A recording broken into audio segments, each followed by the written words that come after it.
everyone, and welcome to a special beer review.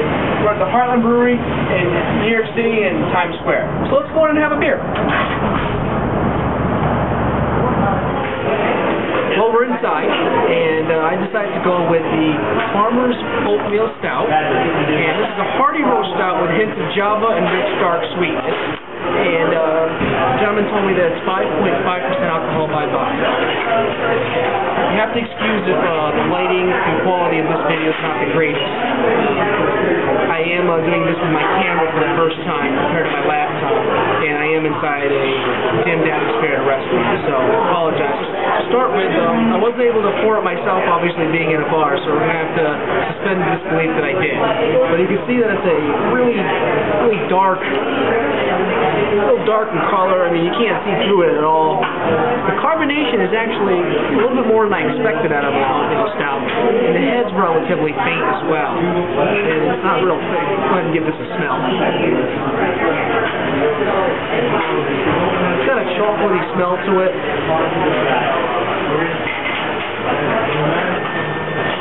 Slight oats as well. Go ahead and give it a try.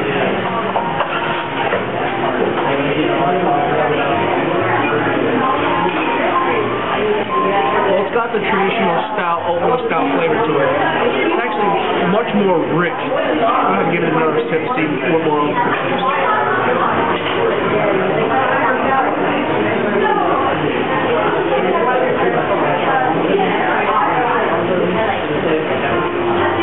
Got a real nice roasted almond taste to it.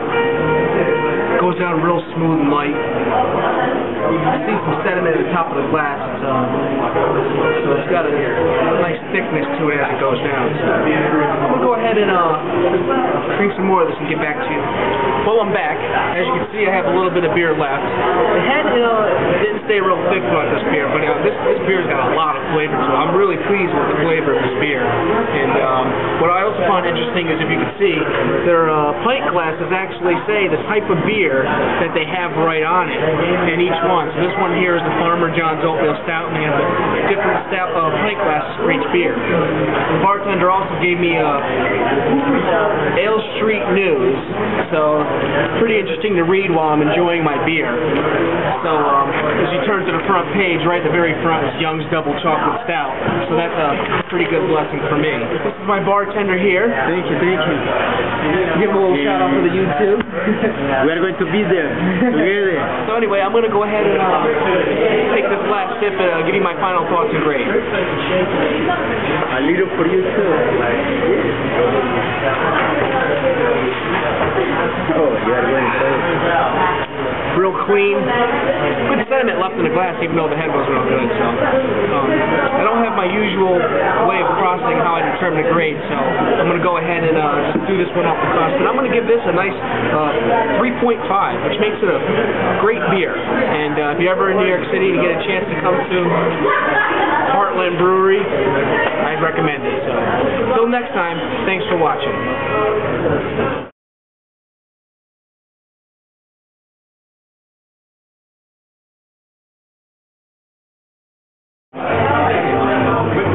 Hello YouTube. Well, we're back, and as you can see, I decided to get a sampler. My buddy Ron's always saying, "I'd like to see you do a review when you're drunk." Well, I am, and going around the table here, they have what they call 6 of their classic beers, and that's what the sampler consists of. So what I did was I went through a little bit and tasted each one of them. I've already done it, so I'm just going to give you like a little feedback after the fact. The first one here is an Indian River Light. Now this one here was really tasty. It's real crisp and clean, and had a real orange blossom taste to it. I mean, I was surprised how good this one was. The second one was their corn husker lager. This one here was made with corn. It wasn't very good. This is very like a traditional, any American light beer would be.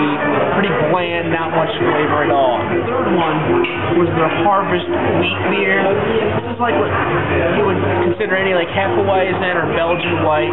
Again, they even gave me a lemon with it, and you know my rules. If it needs a lemon to taste good, it probably isn't good, and it was. The fourth one was an Indian Pale Ale.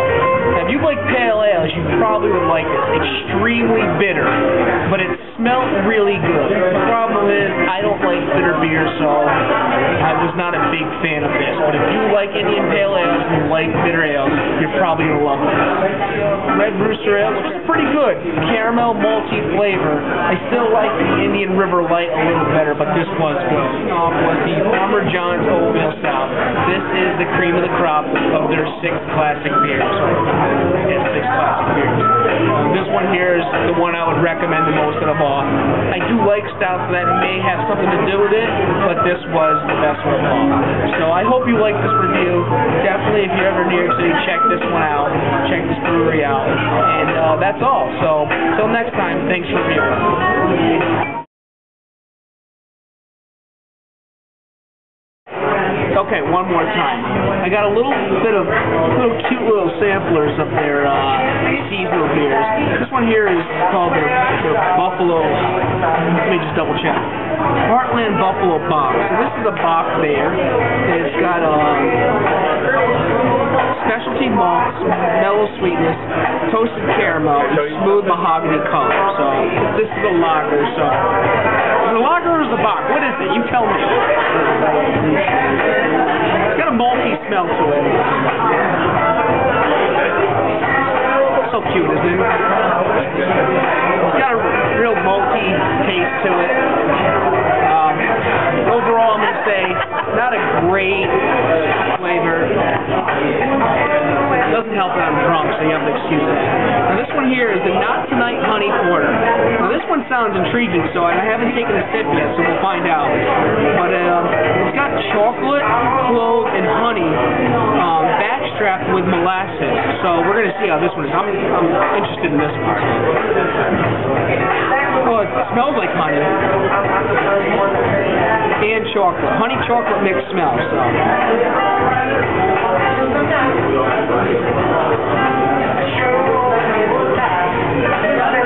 It tastes exactly how they listed it. It's got a chocolate start with a honey finish. And it's a pretty smooth finish. I probably wish I got a full one of these to really appreciate it, but again, Heartland Brewery, New York City. Thanks for watching.